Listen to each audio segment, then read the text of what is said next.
네, 그동안 잘 지내셨어요? 네. 네, 오늘 오랜만에 이제 녹화 방송을 좀 합니다. 자, 이제 오늘은 여러분들이 이제 토요반 수업 네 번째, 효과적인 주제 표현을 위한 딥틱 기법에 대해서 공부를 해 보겠습니다. 이제, 딥틱이란 말은 이제 우리 그 한자로 하면 병치라는 말로 할 수 있거든요. 병치라는 뜻이 나란히 배치한다 이런 뜻이거든요. 그러니까 가로로 나란히 배치한다 하는 사진을 이제 딥틱 사진이라고 할 수 있고, 그 다음에 물론 이제 이걸 응용해서 세로로 이렇게 또 배치를 해도 됩니다. 그리고 이제 뭐 꼭 두 장뿐만 아니라 세 장으로 해도 되고 네 장까지도 괜찮습니다. 그래서 어쨌든 간에 이 이제 딥틱 표현을 하는 것은 여러분이 주제를 효과적으로 표현하기 위한 하나의 방법이고 수단이거든요.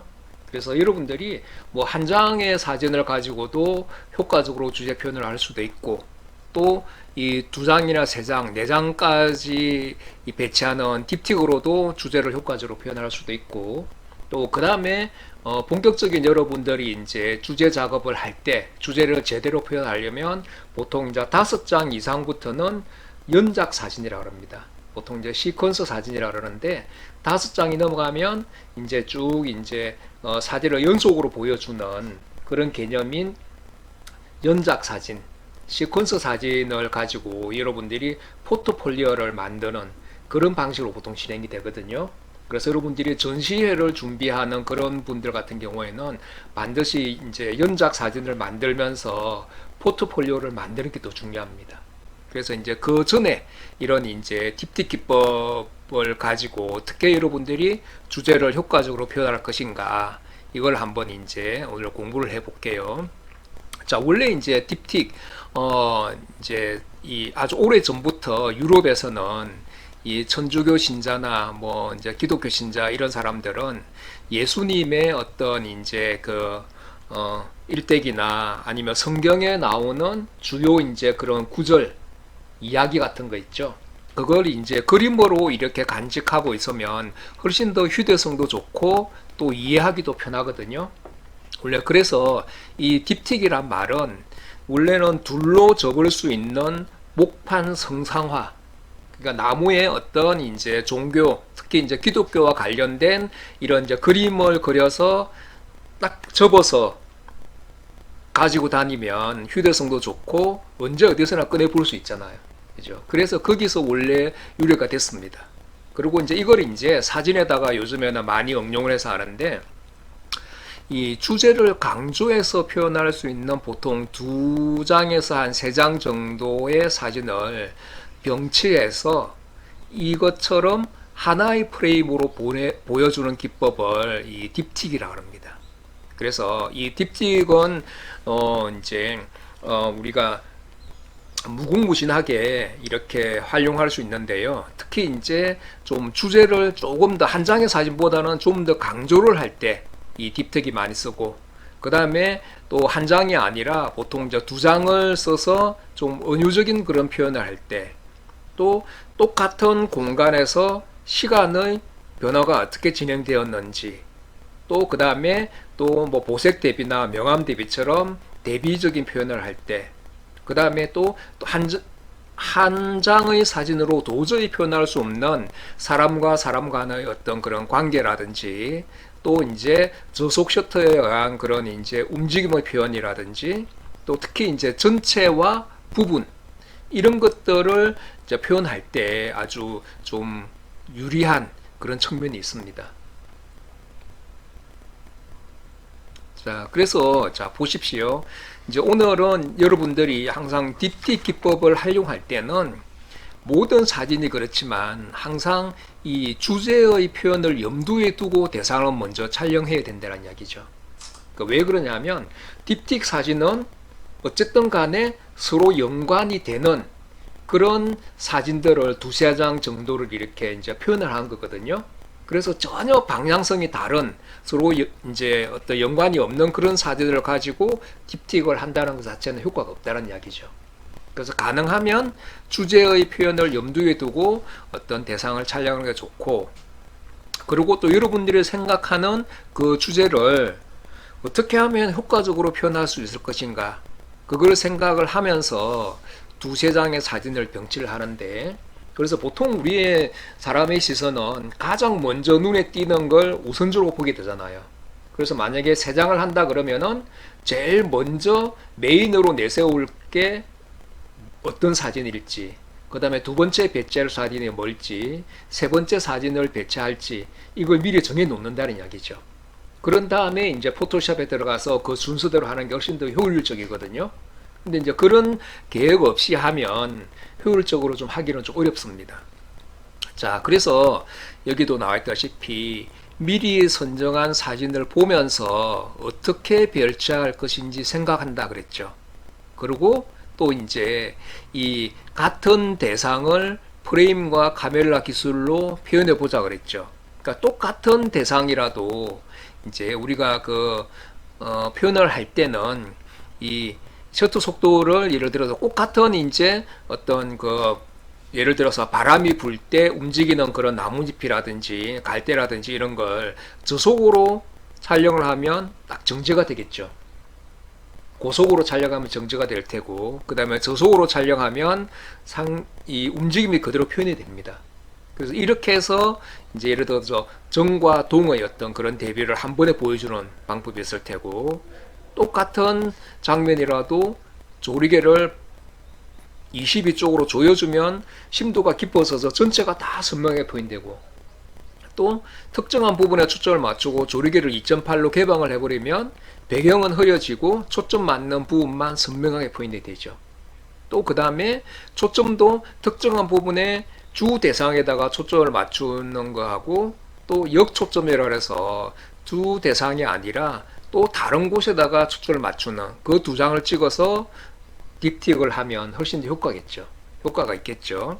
그 다음에 색상도 마찬가지로 우리가 보색 대비나 또 명암 대비를 이용한다 그러면 또 이제 컬러에 있어서는 보색 대비를 이용한다든지, 또 흙과 벽에 있어서는 이제 또 이렇게 빛과 그림자 이런 걸 이용해서 촬영하면 또 딥틱 할 때 좋고.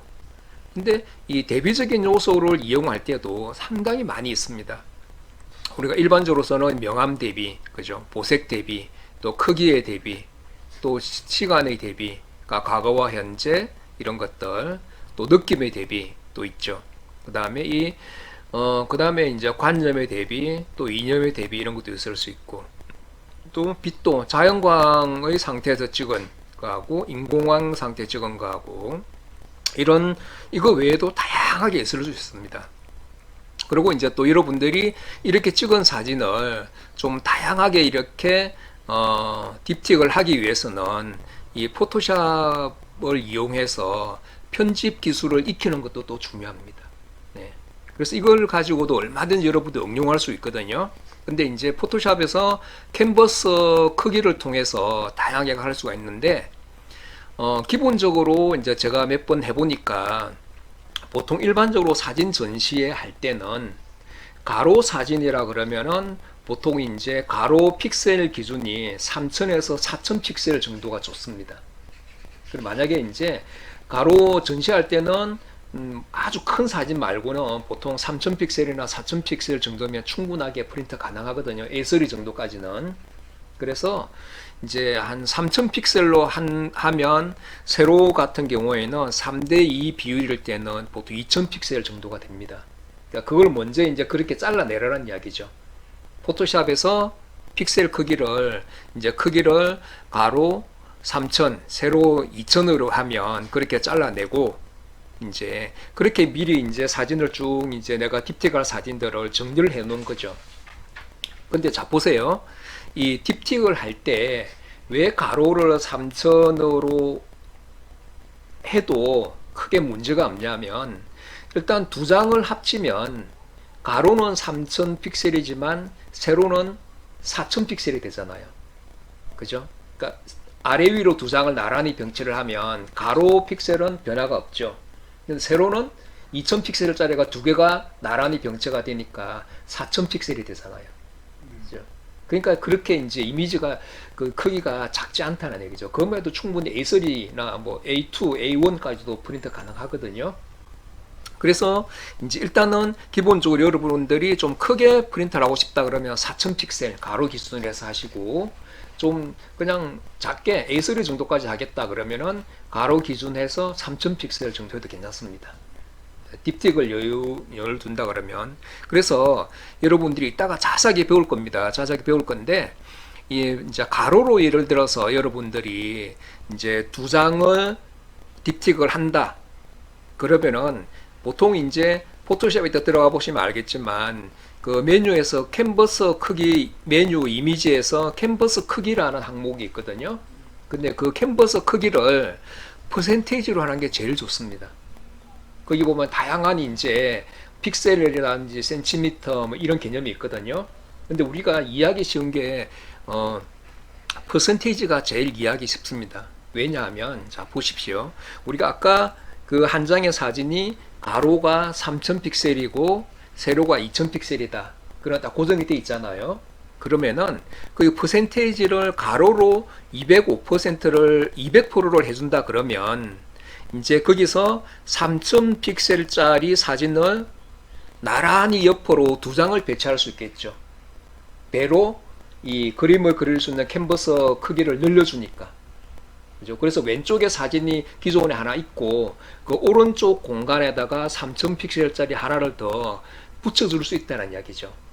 근데 왜 이 가로를 205 픽셀로 하고 그 다음에 세로를 105%로 하냐? 왜 세로 같은 경우에는 저기 100%만 하면 세로 크기는 변화가 없잖아요. 그죠? 근데 왜 5%씩 더 캔버스 크기를 늘려줄까요? 응? 그렇죠. 500. 중간에 전체적인 여백. 예, 전체적인 여백도 있고, 예, 중간에도 여백을 좀 줘야 되고, 그죠? 사진이 이렇게 딱 붙어 있으면 이게 병치인지 아닌지 잘 모르거든요. 한 장의 사진일 수 있으니까. 그래서 여백을 고려해서 정확하게 100% 하는 것보다는 5% 정도 더 여유를 주는 게 좋습니다. 근데 이제 여백이 많으면 마지막에 잘라내면 되니까 흰 여백을 기준으로 해서. 그 여백이 있을 때는 병치가 되는 거고, 만약에 붙어 있다. 그러면 이게 때로는 이게 저기 다중 노출 그렇죠. 생각할 수도 있겠네요. 그렇죠. 예. 그래서 가능하면 저도 전에 이제 대학원 다닐 때 배운 건데, 사진은 절대 이렇게 서로 겹쳐서 이렇게 표현하는 특수한 경우가 아니면 안 겹치는 게 좋습니다. 그리고 여백을 한 2, 3mm 정도라도 띄워주는 게 좋다는 이야기죠. 두 장, 세 병, 특히 병치할 때는. 그래야 사람들이 오해가 없거든요. 그러면 이걸 응용해서 이제 이따가 할 텐데, 그러면은 가로로 세 장을 한다 그러면 가로 기준으로 해서 캔버스를 305%를 해주면 되잖아요. 그죠? 그렇죠. 예. 그 다음에 또 세로로 세 장을 한다 그러면은 이거는 가로는 105%로만 설정을 하고 세로로 아래 위로 쭉 이렇게 병치를 하는 거니까 이거 이제 305% 하면 되죠. 그죠? 그 다음에 또 이제 우리가 총 4장을 할 때 가로로 2장, 세로로 2장 이렇게 하는 경우도 있을 수 있잖아요. 예를 들어서 뭐 올림픽 공원의 사계절 한다 그러면 봄의 대표적인 그런 풍경을 하나 하고, 여름의 대표적인 풍경 하나 하고, 가을의 대표적인 풍경 하나, 또 겨울의 대표적인 풍경 하나면 4장으로 병치가 되잖아요. 그죠? 실제로 사진 공모전에서는 그렇게도 많이 합니다. 사람들이 봄, 여름, 가을, 겨울 이렇게 이제 그걸 한 장으로 보여줬을 때. 그리고 이제 또 뭐 이런 식으로 이것만 여러분들이 알아도 거의 절반 정도는 이제 성공한 겁니다. 자, 그렇게 이제 해볼게요. 그래서 어쨌든 간에 자, 근데 이제 딥틱 기법을 할 때는 우리가 예를 들어서 다중 노출이나 이중 노출처럼 이 응용하는 게 정말 무궁무진합니다. 그러니까 여러분들이 이런 것도 몇 개 이제 메모를 해놓고, 그 다음에 또 여러분들이 특히 이제 아이디어를 얼마든지 내릴 수 있잖아요. 그죠? 이렇게. 왜냐하면 이건 뭐 하나 여러분들이 응용하는 그런 방법이기 때문에 딱 정해진 건 절대 아니거든요. 그래서 보십시오. 이 딥틱 기법을 활용한 사례 중에 제가 해보니까 가장 그래도 효과적인 것 중에 하나는 이 같은 프레임, 즉 같은 대상이나 같은 장소에서 이 시간의 흐름을 표현하고자 할 때 딥틱 기법이 굉장히 효과적입니다. 그러니까 이 사진은 1994년에 호주 사진가 조지 로스라는 사람이 숭례문의 그 풍경을 찍은 사진이거든요. 근데 그 사진집을 내가 보고 꼭 그 장소에 가서 그와 비슷한 장소에 가서 정확하게 100년 뒤에 내가 그 장소에 가서 사진을 찍었다는 이야기죠. 그러면 이 병치한 사진에서 어떤 100년 동안의 그 변화의 모습이 지난 100년 전과 100년 후의 모습이 선명하게 이렇게 드러나잖아요. 그죠? 그때는 당연히 뭐 컬러 사진이 거의 이제 막 초창기에 개발될 컬러 사진 나오지도 않았죠. 컬러 사진이 개발되지 않은 상황이었었고, 그래 다 흑백으로 찍을 수밖에 없었고, 그리고 그때 당시에 이걸 좀 슬라이드쇼로 크게 한번 볼게요.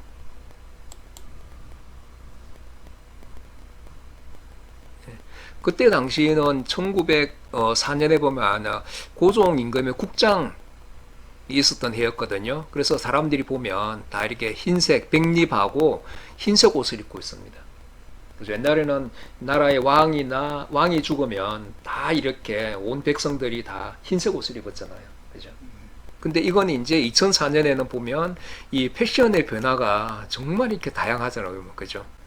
그리고 아주 2004년만 해도 아주 세련된 그런 이제 패션을 할 수도 있고. 그리고 또 이 원래 있던 숭례문하고 지금 현재의 숭례문하고는 변화가 그 사이에 많이 있었습니다. 이쪽에는 그 당시에 보면 이렇게 옆에 계단이 있어가지고 계단을 통해서 올라갈 수 있었잖아요. 근데 지금은 못 올라가니까 막아놨잖아요. 그죠?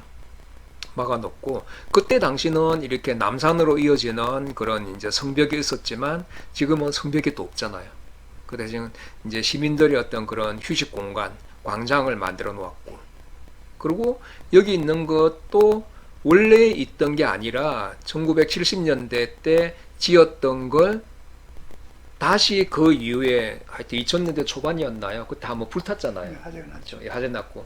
그래서 이거는 하여튼 화재 난 이후에 다시 또 대보수를 한 겁니다. 그러니까 굉장히 변화가 또 많이 있었다는 이야기잖아요. 그죠? 또 그리고 여기 이제 버스 있는 거 보면 그때 당시는 이쪽으로 거의 아마 이쪽에는 이후에는 이쪽으로 전차가 다녔 전차가 다녔어요. 그죠? 전차가 다녔다는 걸 알 수 있잖아요. 전차가 다녔는데 지금은 전차가 안 다니고 그냥 버스가 다니고 있고 엄청나게 도로가 넓어졌잖아요. 그죠? 그러니까 이 한 장의 사진 가지고도 100년 전의 모습하고 지금하고 엄청나게 변화했다는 걸 한눈에 보여주잖아요.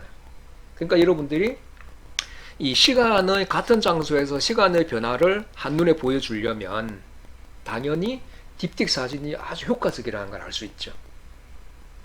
그 다음에 또 이것도 마찬가지로 이게 이제 그 탑골 공원에 보면 지금 탑골 공원 그 안쪽에 보면 대원각지 비도 있고 또 이제 그 원각사지 그 10층 석탑도 있거든요.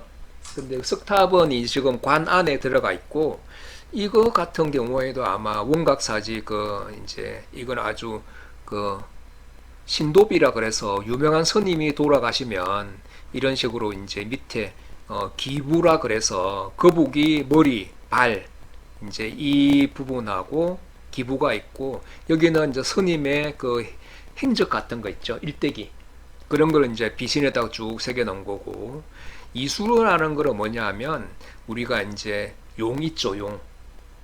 그러니까 용을 이제 새겨 놓은 그런 조각상을 이수라 그럽니다. 근데 이건 어떤 의미냐 하면 저도 전에 공부를 해봐서 아는데 유명한 스님의 어떤 이제 일대기를 기록한 이런 부분들을 이제 땅에서는 거북이가 이렇게 이제 이 영원토로 이게 지탱을 하고 있고 그 다음에 이러한 행적들을 용을 통해서 하늘로 올라간다. 이런 의미를 가지고 있거든요. 그래서 어쨌든 그런 이런 부분들이 원래는 1904년에는 이렇게 야외에 이렇게 방치되어 있었는데 지금은 이 보호각을 만들어서 이 안에다가 이렇게 이제 그 보호를 하고 있잖아요. 그죠? 그리고 100년 뒤에 특히 이런 외부적인 모습도 그렇지만 지금 여기는 옛날에 그 기와 탑골 공원 뒤쪽에 이 기와집들이 다 있었잖아요. 근데 지금은 다 이런 이제 빌딩들 다 들었다는 걸 알 수 있죠. 그리고 특히 또 더 재밌는 건 100년 전에는 애들 옷이 다 거의 비슷했어요. 그죠? 남자애들도 그렇고 여자들도 그렇고 뭐 색동옷 같은 경우에는 주로 이제 명절이나 이때는 좀 입었겠죠. 양반집이나. 근데 다 그냥 흰색 이런 단일한 옷을 입었을 테고, 또 얘는 약간 머리도 뭐 댕겨머리 같은 그런 거고, 얘는 상투를 얘는 애들이니까 이제 상투는 아니고 그림자네요. 근데 100년 후에는 얼마나 얘들 옷차림도 더 세련되고 또 이렇게 멋들어지게 변했습니까? 이런 걸 또 보여주는 거죠. 그 다음에 또 이제 시간적인 그 대비뿐만 아니라 DT 기법을 활용할 때는 특히 대비적인 요소, 그죠? 그러니까 이래서 이제 보색 대비를 우리가 한 장의 사진으로 보여줄 수 있지만, 이렇게 따로 찍은 사진들을 부분적으로 잘라서 이 이제 어떤 분홍색 같은 경우에는 좀 여성성을 상징을 내렸잖아요. 그다음 유혹, 또 봄날, 청춘 이런 것도 상징을 하기도 하고, 그 다음에 이 파란색 같은 경우는, 블루 같은 경우는 남성성을 상징을 하거든요. 그래서 예를 들어서 어떤 그러니까 여성과 남성, 그러니까 유혹과 냉정함, 이런 이제 색채 언어로도 보여줄 수 있고, 그래서 이런 이제 어떤 색채 심리를 라는 그 주제를 표현하고자 할 때 이런 딥딕 기법을 효과적으로도 보여줄 수 있습니다. 그 다음에 또 이거 같은 장소에서 다른 느낌을 보여주고 할 때 이 셔터 속도를 이용하면 되거든요. 그죠? 그러니까 이거 같은 경우에는 잘 보시면 바닷물에 파도가 쭉 들어와서 나가는 그런 순간을 잡았기 때문에 이건 약 이제 한 1초 정도, 파도가 이렇게 슉 들어왔다가 나가는 순간 있죠. 그러니까 그런 걸 좀 표현하려면 특히 동해 바다 같은 데서는 표현할 1초 정도면 좋습니다. 근데 이거는 좀 더 잔잔하죠. 좀 더 잔잔하니까 이거 같은 경우에는 새도 좀 약간 이렇게 이제 얘는 새노가 좀 선명하죠. 1초로 찍었기 때문에. 근데 이거는 좀 새도 약간 움직였다는 걸 알 수 있고, 이 파도 이런 게 좀 잔잔하니까 셔터 속도를 얼마나 주겠습니까? 미미도 아실 것 같아요. 10초 이상, 10초 이상 줬을 때. 그렇죠. 예. 10초 이상. 제가 해서 기억하고로는 한 19초 정도. 15초. 예, 15초 이상, 그죠. 30초 정도 하면 더 잔잔하게 또 표현이 되거든요. 그죠. 30초 하면 저쪽에 흰 색깔이 안 나오겠네요. 예, 예. 그렇기도 하고, 저 새가 또 날아가 버릴 수도 있잖아요. 그래서 조마조마한 마음으로, 이제 계속 찍었죠. 처음에는 15초를 주고 찍다가, 그 다음에 10초를 또 주고 찍고, 그래도 안 날아가네. 이번엔 15초. 또 그래도 안 날아가네. 19초. 그 다음에 또 한 30초를 찍으려니까 또 날아가 버리더라, 이제. 그러니까 여러분들이 예를 들어서 이런데 이제 새가 날아 있으면 처음에는 언제 날아갈 수 모르니까 처음에 한 5초 정도로 찍어 보는 거죠. 조리가 다이얼만 조절하면 셔터 속도는 금방 조절이 되잖아요, 그죠? 그 다음에 뭐 한 10초도 찍어보고 15초도 찍어보고, 그래도 안 날아가면 30도 찍어보고. 그 중에서 제일 좋은 걸 또 골라내는 그런 개념입니다. 근데 새나 뭐 나비, 그다음에 잠자리 이런 거는 사실은 그날 운이 따라줘야지 얘네들이 와서 이제 앉아주지. 예, 예. 운이 안 좋으면 그냥 다 날아가. 맞습니다. 네. 자, 이것도 마찬가지입니다. 이제 제주도 가면 사진 찍기 참 좋은 공간이, 제주도에 이제 상천이라는 곳이 있는데 서귀포 쪽에, 거기 가면 이제 포도 호텔이라고 있습니다. 포도 호텔. 그 포도 호텔이 제가 가본 호텔 중에서는 정말 좋더라고요. 사진 찍기. 예, 포도 호텔. 예. 근데 그 안에 이제 이렇게 식당에 그냥 숙박을 안 하는 사람들은 못 들어가는데 그 안에 레스토랑이 하나 있어요. 근데 레스토랑에 가서 그냥 뭐 새우 우동 하나 먹으면 15,000원인가 이렇거든요. 근데 이제 그 입구에서 어디 가시는 물어보면 우리 이렇게 식당 예약했다고 미리 예약할 수 있거든요, 식당은. 그럼 가서 이제 제일 저렴한 메뉴 15,000원짜리 뭐 새우 우동 이런 거 하나 먹고 하면 안에 들어갈 수 있거든요. 그것도 하나의 또 이제 이게 우리가 응용 팁이잖아요. 호텔 내부에 들어가 사진 찍고 싶을 때. 이제 그래서 포도 호텔도 설정 이제 로비 같은 경우에는 얼마든지 이게 이제 이 공간 로비까지는 들어가 볼 수 있고 그 안에서도 얼마든지 이런 사진 찍을 수 있거든요. 근데 마치 비가 내리더라고요, 보니까. 그래서 이거 같은 경우에는 그 포도 호텔 그 로비 이제 바깥에서 안쪽을 바라보면서 찍은 사진이고, 그 다음에 이 사진은 이 의자가 있는 이 창문 있죠. 여기서 바깥을 내다보고 찍은 사진입니다. 그러니까 같은 공간 안에서 호텔의 외부에서 한 컷 찍고 그 다음에 호텔 안쪽에서 또 바깥으로 하나 찍고 이러면 같은 공간에서도 이렇게 두 공간을 동시에 보여줄 수 있잖아요. 그죠? 그래서 이제 제가 포도호텔을 왜 또 추천하냐면 이쪽은 또 주변에 사진 찍을 그런 공간들이 되게 많습니다. 그리고 포대 호텔 바로 그 아래쪽에 이제 바람미술관, 그 다음에 물미술관, 이런 걸 아주 이렇게 디자인이 뛰어나게끔, 물론 이제 작은 그런 미술관들이 한 3개인가 있거든요. 서귀포 쪽입니까? 서귀포 쪽에 있습니다. 서귀포 그 중산간지대 상천이라는 곳에 있거든요. 이제 그리고 거기에 또 뭐가 있냐면 본태박물관 또 밑에 바로 있고, 그러니까 바로 그 옆에 지역에 사진 찍을 공간들이 꽤 많은 거예요. 이제 뭐 이게 이제 포도호텔 있죠. 그 안에 이렇게 이제 바람미술관, 물미술관, 또 하늘미술관 이 아주 작은 규모이긴 하지만 있기 때문에 거기서도 얼마든지 사진 잘 찍을 수 있고, 또 거기서 차 가지고 한 5분 정도만 이동하면 본태미술관 또 사진 찍을 수도 있고, 그 다음에 거기 보면 또 방주교회라고도 있습니다. 바로 그 밑에. 그러니까 사진 찍기 좋은 공간이 한 5개 공간이 다 몰려있기 때문에 거기서만 하루 종일 사진 찍어도 이렇게 아주 좋은 사진을 많이 찍을 수 있다는 이야기죠. 그리고 또 조금 이제 포도호텔 같은 경우에는 좋은 게 유일하게 포도호텔 내부에 온천 시설이 돼 있어요. 제주도 그 땅속 깊이 이렇게 땅 이제 그 관을 묻으면 거기서 온천수가 올라오거든요. 그것도 이제 히노키탕이라고 해서 일본에서 유행하는 그 삼나무 딱 그런 식으로 돼 있더라고요. 그러니까 그래서 겨울에 가면 포도 호텔이 참 좋은 게, 저도 한 가족끼리 가서 그냥 비수기다 같은 경우는 1박에 15만 원 정도 하거든요. 뭐 조금 비싸긴 하지만 그래도 충분히 그런 걸 사진도 찍고 뭐 온천욕도 하고 아주 가성비가 좋더라고요. 그래서 하여튼 이제 포도 호텔에서도 사진 찍기 좋은 그런 공간이고, 이것도 참 좋은 그런 아이디어잖아요. 그죠? 같은 공간에서 공간 바깥에서 안쪽을 바라보며 찍고 안에서 밖을 바라보며 찍고, 그죠? 이런 아이디어도 여러분들이 꼭 한번 응용을 해보십시오. 근데 이걸 미리 여러분들이 이런 걸 메모로 해놓고, 특히 스마트폰 같은데 이제 이렇게 딥틱 활용을 해봐야 되겠다, 메모를 해놓고 현장에 나가서 어떻게 사진을 찍어야 될까를 이렇게 이제 메모를 보는 거예요, 스마트폰에다가. 그러면 바로바로 이렇게 눈에 들어오잖아. 그래서 응용이 찍는다는 이야기죠. 근데 그런 거 없이 하면 처음에는 좀 막막합니다. 그냥 우리가 아는 뭐 빛과 그림자 보고, 그 다음에 의미 있는 대상 보고, 또 단순하게 구성하고 이런 거는 하는데, 이렇게 조금 더 깊이 있게 들어가서 하기는 생각보다 쉽지 않거든요. 그래서 메모를 해놓다가 한번 또 찍어보는 것도 좋고요. 이게 이제 방주교회입니다. 방주교회. 말 그대로 이렇게 물 위에 떠 있거든요.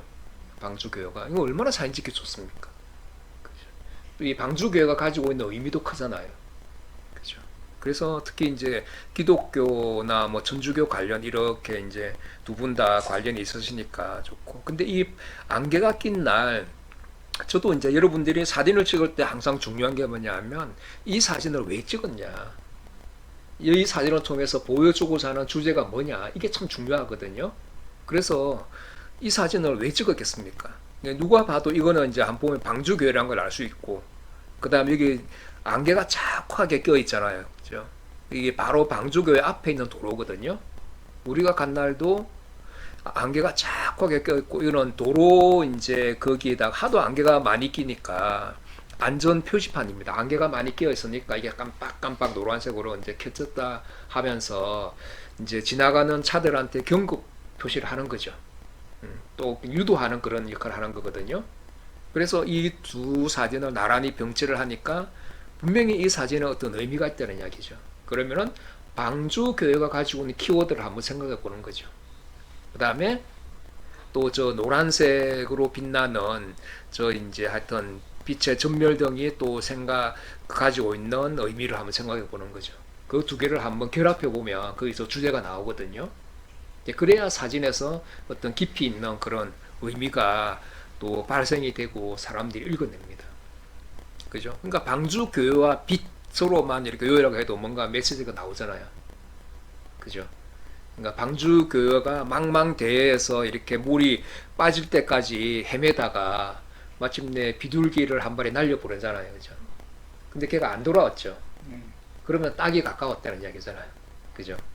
그러면 결국은 이 빛이 있다는 것 자체는 비둘기를 상징을 하고 곧 이제 어떤 안전한 땅으로 어떤 이제 유도하는, 인도하는 어떤 그런 의미, 그죠?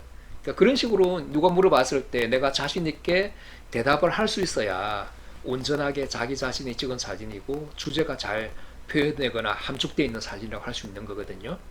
그죠? 그러니까 이런 것도 굉장히 좋잖아요. 상호 이게 예를 들어서 한 장의 사진 가지고 주제를 잘 표현 못할 때 이 두 개가 서로 보완해서 주제를 효과적으로 표현하잖아요. 이런 것도 한번 여러분들이 생각해 보시면 좋을 것 같고요. 또 이것도 마찬가지로 이거 한 장의 사진은 물론 이제 박수건 화가의 어떤 그런 이제 아줌마 뭐 이런 이제 어머니들 뭐 이런 그림도 연상되긴 하겠지만 이 오른쪽 이 사진과 같이 이렇게 나란히 놓고 보면 이걸 아래 위로 연결해서 한번 생각해 보십시오. 그러면은 뭐처럼 보이나요?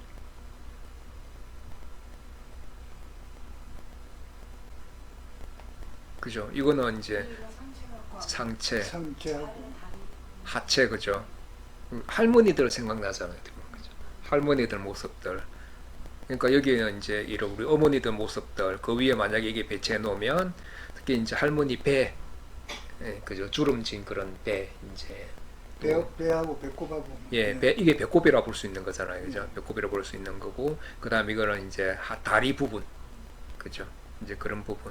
그러니까 이게 묘하게 그런 식으로 또 서로 이렇게 이제 그 아래 위로 이렇게 우리가 좀 연결하고자 하는 그런 욕구도 있거든요. 저걸 잘 보시면. 하성 행궁의 저기 뭐야 저겁니까? 밑에 저 성벽돌. 성벽 예. 거기 가시면 잘 한번 찾아보십시오. 매크로렌즈 꼭 가져가시고. 이게 뭐냐면 거기 이제 화성행궁에 가면 이제 그 장안문 근처에 보면 옛날에 거기가 전에 우리도 전에 가봤을 때 보니까 이게 이제 6.25 전쟁 당시에 수원이 공격받을 때 장안문에 굉장히 총격 그 공격을 많이 받았거든요. 이게 이제 그 총탄 자국이에요. 총탄 자국. 이런 것들이 꽤 많이 있습니다. 근데 그걸 이제 우리가 그냥 일반 눈으로 보면 안 되고 매크로의 눈으로 아주 이제 매크로는 크게 확대해서 보잖아요. 그죠? 매크로 몇 배수로 찍는 105mm. 105mm면 충분합니다. 네. 105mm 정도로 가져가면 이 정도가 충분히 지킨다는 이야기죠. 세로로. 그죠? 저것도 마찬가지고. 근데 거기서 다양한 문양이나 무늬들이 많이 있거든요. 그런데 이제 그렇게 찍은 걸 한 장으로 보여주면 조금 우리가 너무 애매할 수 있으니까 그걸 이제 또 다른 형상이나 이미지로 한번 이게 딥틱을 해보는 거죠. 그렇게 하면 굉장히 이렇게 여러분들의 사진적인 실력이 많이 늘어날 겁니다. 보시면. 이건 이제 저도 옛날에 이렇게 연작 이런 작업들을 많이 해봤었거든요. 연작 작업들을. 그러니까 이러다 보통 3장 이상은 보통 연작이라 그러거든요. 음백이라면 2장까지는 딥틱이고 병치한 사진이고, 근데 3장 이상은 왜냐하면 서론, 본론, 결론 또 기성 전결이 있잖아요. 이런 걸 연작 사진이라고 합니다. 시퀀스 사진. 그래서 보통 20장까지는 하는데 딱 이 3장을 가지고 내가 뭔가 이렇게 표현하고 싶은 그런 이제 주제가 있었어요. 특히 이제 군대를 가고 제대하니까 딱 신발을 거꾸로 신고 내가 사귀던 여자친구가 다른 남자한테 가버렸더라고요. 그러니까 근데 그걸 못 잊어가지고 원래 첫사랑 잘 못 잊잖아요. 그죠? 네, 그래서 그걸 이제 가지고 이렇게 이제 제가 사진 배우던 제자를 모델로 해서 내가 이런 선생님 이런 이제 연작 사진을 찍어보고 싶은데 한번 모델을 좀 해주라. 그래가지고 했어요. 그러니까 딱 저 3장을 가지고 보면 그게 나오잖아요. 그죠? 어떤 나를 버린 첫사랑 이런 식으로. 그죠? 그러니까 보통 이제 남자랑 여자랑 이렇게 이제 내가 경험해 보니까 자주 싸우면 헤어져요. 사람들은. 연인들 같은 경우에는 얼마나 힘들겠어요. 자주 싸우면. 그죠? 뭐 결혼하고 나서 애들 때문에 저도 살기도 하고 뭐 그렇긴 하지만 정 때문에 살기도 한다 그러잖아요. 근데 이제 결혼하기 전에는 결혼할 때까지 계속 좋게 지나면은 이제 계속 가는데 자주 싸우면 거의 대부분 헤어지더라고요. 그래서 자주 싸우면 먼저 어떻습니까? 뒤돌아서잖아요. 그죠? 너 안 봐. 이러잖아. 그죠? 계속 그러다 보면 어느 순간에 이거는 이제 비유적으로 신발을 갈아 신는 거죠. 이런 남자를 갈아탄다는 의미예요. 그런 다음에 뒤도 안 들어보고 떠나가요. 여자들은 절대 미련 없이 떠나더라고 보니까 한번 돌아서고 떠나버리면 절대 어떤 뒤돌아보지 않더라고요. 보니까. 근데 남자들은 자꾸 연민이 생겨요. 그죠? 그래서 미련이 생겼습니다. 미련이 생겨. 아니야. 남자들이 냉정해서 한번 놀았으면 시절대로 여자는 계속 매달리고. 아, 요즘에는 그런 모양이다. 옛날에 우리 세대들 안 그랬잖아, 그죠? 그리고 요즘은 네. 고다를 거꾸로 신는데 아, 그때는 남자들이 세대가 그는 90년대 이후 2000년대 세대는 그랬고, 그죠? 그래서 특히 남자들은 술만 먹었다 하면 전화. 하여튼 휴대폰 이후에 아마 좀 두 분은 어떠신지 모르겠지만, 그죠? 하여튼 세대가 그렇게 또 변했습니다. 첫사랑 막 생각하고 계실 거예요. 이것도 재밌잖아요, 그죠? 그래서 세 장의 사진 가지고도 어떤 첫사랑의 추억 이런 제목으로도 한번 해보는 것도 괜찮고,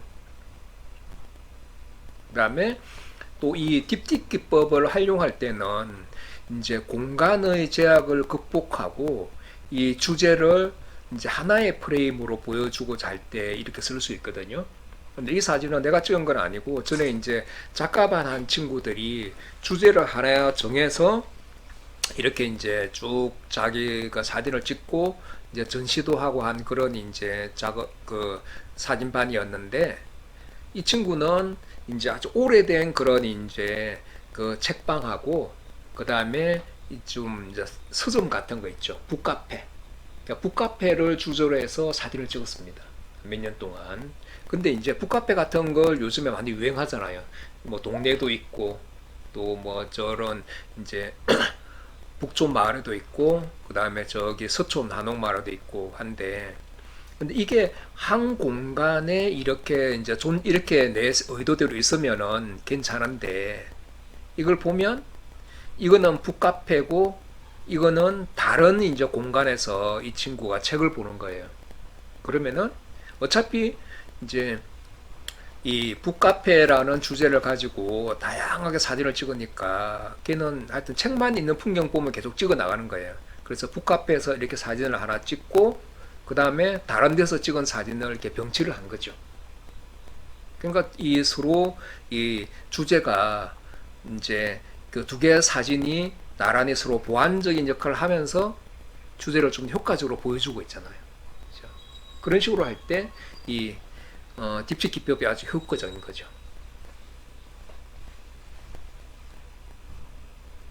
자, 그 다음에 이제 여러분들이 사진을 찍을 때 이제는 그 포토샵에서 딥틱을 할 때 어떻게 해야 되는지 그걸 설명을 하고, 또 여러분들이 저와 같이 실제로 한번 포토샵에서 딥틱을 한번 해볼게요. 자, 그래서 우선적으로 보시면 여기 우리 저번에 한번 다 가봤잖아요, 그죠? 거기 홍대 AK백화점. 근데 안 갔어요. 나중에 가려고 했다가 예. 못 갔습니다. 그때 우리 못 갔나요? 네.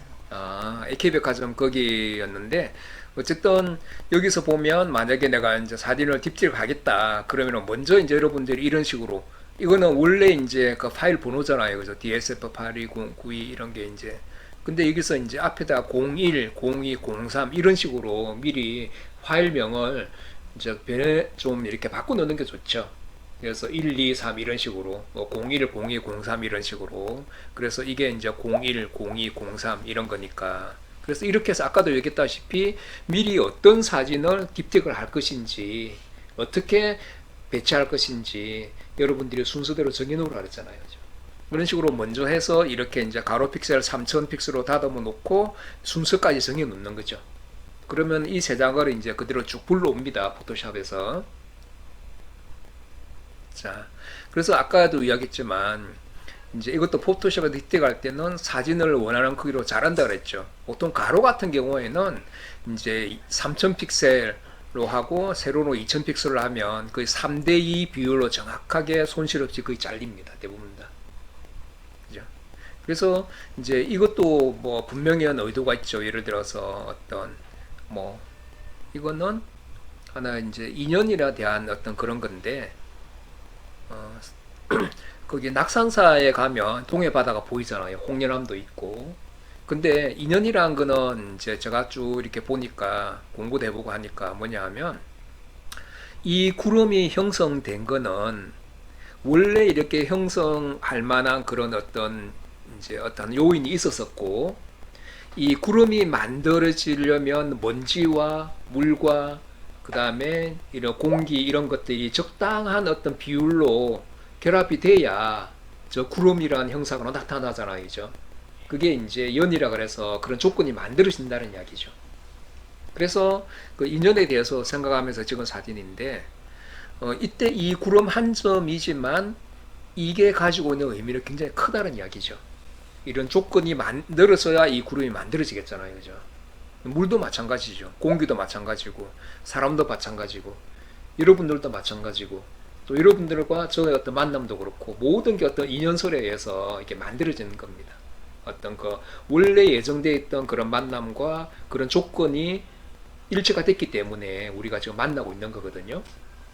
그래서 여러분들이 항상 사진을 찍을 때도 뭔가 어떤 컨셉, 주제를 생각하며 찍어야 된다는 얘기죠.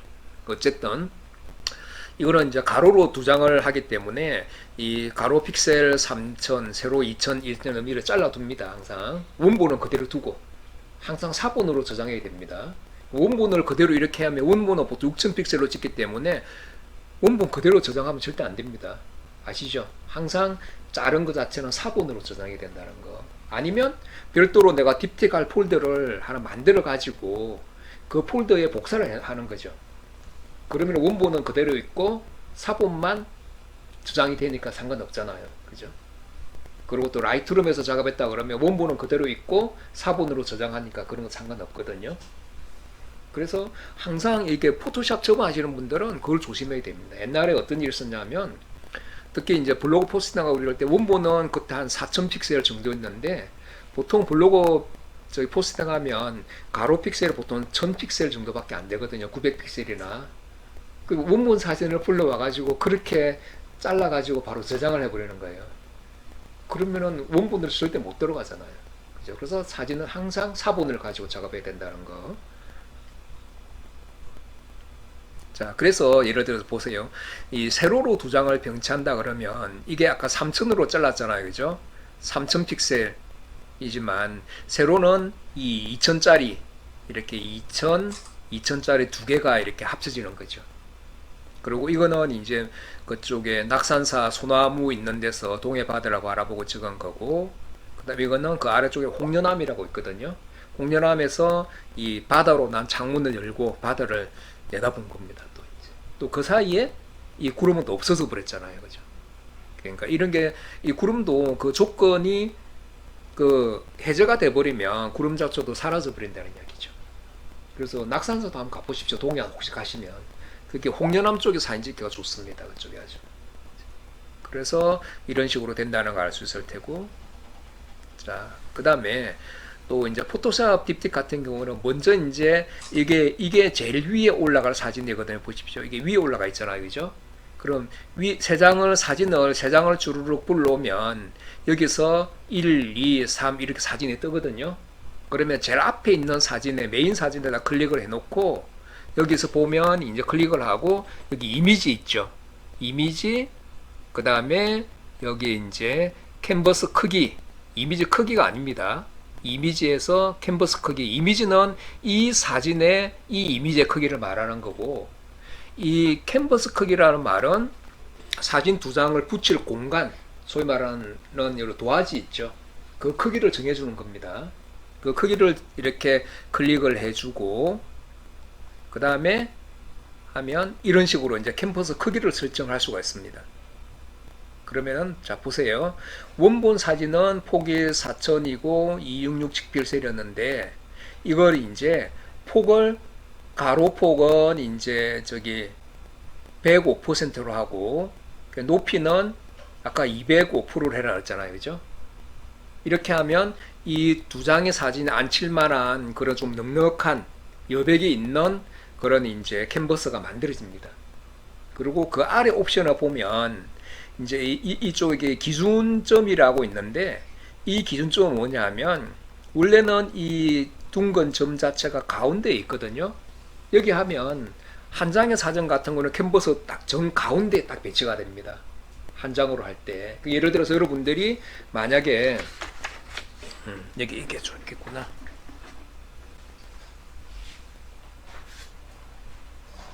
이제 이 사진을 출력을 할 때 여백을 이만큼 이제 주서 내가 출력을 하겠다. 그러면서 캔버스의 이제 이 폭하고 높이를 105% 이렇게 105%를 해주면 사방의 여백에 다 5%더 늘어난 캔버스가 되거든요. 그래서 그대로 저장을 하면 출력할 때 이렇게 딱 출력이 됩니다. 100%로 출력을 하게 되면, 그죠? 이렇게도 보통 많이 하거든요. 그렇게 하면 되고, 그 다음에 상대치라는 말은 뭐냐 하면 보통 이제 일반적으로 이 기준점 자체는 뭐냐 하면 여기서 한번 이제 이렇게 위에 있는 이걸 눌러보면 이 위에 사진은, 이 사진은 제일 위에 배치가 되고 두 번째 사진은 이 아래쪽에 배치할 수 있는 공간을 만들어 준다는 이야기입니다. 그 다음에 만약에 예를 들어서 이제 이쪽 부분을 눌러주면 여기서 여기서 중심으로 해서 오른쪽으로, 여기서 이게 메인 사진이 배치가 되고 여기서 오른쪽으로 배치가 된다는 얘기입니다. 그럼 여기를 눌러주면 여기서 왼쪽으로 공간을 열어준다는 이야기죠. 캔버스가 열린다는 이야기고, 그 다음 이 아래쪽에 여기서 눌러주면 메인 사진은 아래쪽에 배치가 되고 그 위에 공간이 비어 있다는 이야기죠. 그렇게 캔버스가 만들어진다는 의미거든요. 그리고 또 이걸 하면 여기서 보면 이런 식으로 이제 여기서 오른쪽에서 왼쪽으로 이렇게 된다는 얘기고, 이걸 누르면 왼쪽에서 오른쪽으로 방향성을 준다는 얘기고, 이거는 직접 한번 이따 해볼게요. 어떻게 변화하는지. 이거 이해가 되시죠? 이 부분은 까지는. 그러면은 여기서 이제 이렇게 아까 상대치를, 이거는 이제 이 부분, 이게 위에다가 해서 위에 화살표를 놓고 하니까 이게 아래쪽으로 이미지가 배치된다고 하니까 이게 위에 올라가고 아래쪽 이 캔버스 사이즈가 이렇게 비어 있다는, 이 캔버스가 비어 있죠, 그죠? 그러면 여기다가 일단 배치를 할 겁니다. 그리고 아까 이제 우리가 여백을 주으니까 이만큼이 5%의 여유가 이제 이렇게 있다는 이야기죠, 이렇게. 자, 그러면은 다시 이제 이쪽에 두 번째 붙일 사진들을 여기 보면 편집에 들어가 보면 복사가 있죠. 복사하기 전에 이 툴이 있죠. 선택 툴. 이 사각의 점선으로 된 이 툴을 가지고 이렇게 쫙 드래그를 하면, 끌어주면 이 점선으로 이 부분이 선택이 되거든요. 선택을 한 다음에 뭐 단축키는 우리가 많이 쓰잖아요. 컨트롤 C. 그죠? 컨트롤 C나 아니면 잘 모르시면 여기 편집에서 복사하기.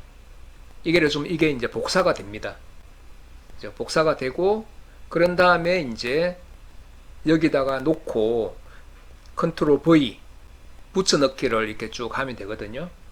붙여넣기를 하면 어떻게 되냐면, 이게 원래 이 아래쪽에다가 공간을 두고 이렇게 배치가 되면 좋겠는데 이렇게 어느 정도 이렇게 사진이 겹쳐 보입니다. 겹쳐 버리게 되거든요. 그러면 이 현상을 어떻게 해야 되냐면, 여기서 보면 이게 이동 툴이거든요. 이게 플러스 마이너스 상하 좌우로 움직일 수 있다는 그 의미잖아요.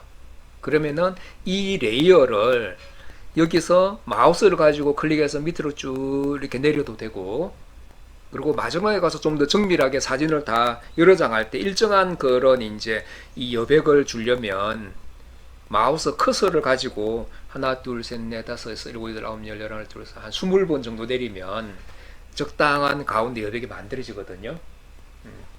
이제 그렇게 해도 되고, 그래서 어쨌든 간에 이건 밑으로 이동 툴을 이용해서 이렇게 내려줘야 됩니다. 이 부분은. 자, 그 다음에 그러면은 이렇게 이제 내려주니까 이 밑으로 여백이 쭉 내려갔잖아요. 그죠? 여기 여백이 만들어졌죠. 만들어졌고, 그 다음에 이제 여기는 그냥 아래 보이는 다시 이제 레이어에서 이 두 장이 레이어로 각각 따로 떨어졌기 때문에 이 레이어를 두 가로 이제 하나의 이미지로 합쳐준다는 의미죠. 그래서 이 아래 레이어와 병합을 시켜줍니다. 병합에서 이게 두 개 하나로 합쳐지거든요. 합쳐지면 이제 거의 다 끝났는데 무슨 문제가 생기냐면 왜 그런지 모르겠지만 아까 기준점을 위에 잡아서 그런지 이제 여기 있죠. 여기를 누르면 여기서 밑으로 내려가는데 이 위쪽 여백이 안 생기더라고요 보니까. 그래서 위쪽 여백이 안 생기면 실망하지 마시고 다시 이제 이 아까 메뉴에서 이미지 그 다음에 캔버스 크기에 들어가서 이거는 높이만 좀 조절해 주면 되잖아요. 그죠? 그럼 높이를 다시 한 번 더 이때는 이제 이거 있죠. 가운데를 중심 이게 하나 이미지로 만들어졌으니까 위에서 밑으로 밑에서 위로 할 필요 없이 딱 가운데에다 위치시켜 놓고 여기다가 해놓고 높이만 105%를 더 늘려주는 거예요. 그러면 어떻게 되냐면 이런 식으로 아래쪽에 이거 이제 여백 위에 여백이 나왔죠, 그죠? 이런 식으로 하고 그리고 또 여러분들이 다음에 만약에 액자를 이제 할 때도 마찬가지고 그 다음에 이런 통합된 이미지를 이제 전시를 위해서 출력을 할 경우가 있잖아요. 그러면은 전통적으로 이 부분의 여백은 같은 게 좋습니다. 이거는 적당히 하고 근데 이 아래쪽 여백은 조금 더 주는 게 좋습니다. 왜 그럴까요? 액자 할 때도 그렇고 우리 프린트 할 때도 그렇고 아래쪽 여백을 조금 더 준다는 이야기죠. 5% 정도 더 주라는 이야기죠. 이게 왜 그러냐 하면 그 같은 경우에는 우리가 액자를 만들 때도 아래쪽에 여백이 좀 더 많으면 좀 더 안정감 있게 보이잖아요. 그죠? 우리가 눈으로 보기에. 예. 그래서 그거는 여러분들 기억을 하십시오. 액자를 만들 때도 그 액자 주인이 알아서 해주는 건 아니거든요. 그래서 여러분들이 아랫부분은 조금 더 윗부분보다는 조금 더 길게 해주세요. 이렇게 주문을 해야 됩니다. 여러분들이. 그렇게 하고 그 다음에 또 중요한 거는 뭐냐면 이 흰색 부분 같은 경우에는 이쪽 부분에 보통 이제 전시를 할 때는 이 왼쪽에는 그 작가 사인을 보통 하거든요. 예를 들어서 이제 우리가 한일이님 같으면은 여기서 뭐 이한일 이런 식으로 한일이 뭐 이런 식으로 사인을 하고 왼쪽에 그러면 사인을 위한 공간도 좀 남겨두는 거죠. 사인을 위한 공간. 그리고 오른쪽에는 이제 프린터 연도. 그러니까 이제 한일이 님도 당장 이제 전시를 앞두고 있으니까 여기서 사인은 이제 하시면 되고 이 오른쪽에는 보통 이제 에디션 넘버라 그래서 우리가 뭐 사진 같은 거 보면 뭐 8분의 1, 뭐 10분의 1 이런 게 있잖아요. 그죠? 근데 앞에서 그거 앞부터 써도 돼요? 많이 써도 꼭 상관은 없습니다. 뭐 좌우 어떻든 상관은 없고 그냥 이렇게 해도 됩니다. 여기도 에디션 넘버하고 그 다음에 이거는 반드시 사진 찍은 연도가 아니라 프린트한 연도를 합니다. 그게 빈티지라고 그러거든요. 올해 만약에 프린트를 했다 그러면 사진은 작년에 찍었는데도 프린트를 올해 했다 그러면은 그냥 2021년 9월로 해야 된다는 이야기죠. 그리고 이 오른쪽에는 이제 본인 사인을 해도 되고 그거는 상관은 없습니다. 어디 하든지 간에. 그래서 그거는 상식적으로 알아두시고요. 그러면은 이제 이렇게 해서 여백이 만들어지죠.